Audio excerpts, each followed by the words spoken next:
দেখেন আমরা জমি তাইছি আজকে আয়া দিয়ে জমির মধ্যে ধান লাগাইছে, সেই ধানের ভিতরে হাঁসে একদম নষ্ট করে দিছে। একদম কৃষকের যদি এত পরিশ্রম মেহনত করে লাগা, এভাবে হাঁস এভাবে জলে ঢুকে সেটা অর্ধেক ক্ষেত নষ্ট করে লাইছে। কিন্তু এই ক্ষেত যে নষ্ট করছে, কি পরিমাণ টাকা পরিশ্রম খরচ হয়েছে, কিন্তু এই খরচের তুলনা আমরা আর ধান পাই না। কিন্তু বাজারে নিলেও এদিকে বাড়িতে নষ্ট করে হাঁস মুরগি, আবার বাজারে নিলে অনেক কম দাম পাই, কিন্তু সেই দামে কৃষকদের পরিশ্রম কইরা ট্রাক্টর লাগানি সব দিয়ে আমরা পোষে না।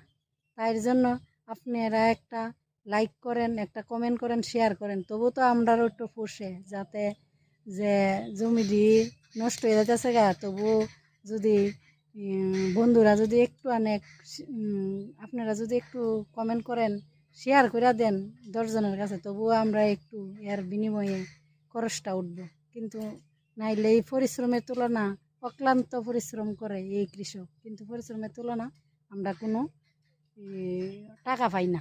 এই দেখেন পুরা অর্ধেক ক্ষেত নষ্ট করে লাইছে এই হাসছে, কিন্তু আর অর্ধেক ক্ষেত আছে। এই যে নষ্ট করছে, আমি একদম ফেঁকে দাঁড়া রয়েছি। এই যে নষ্ট করছে, এই নষ্ট করাটা কে পাইব?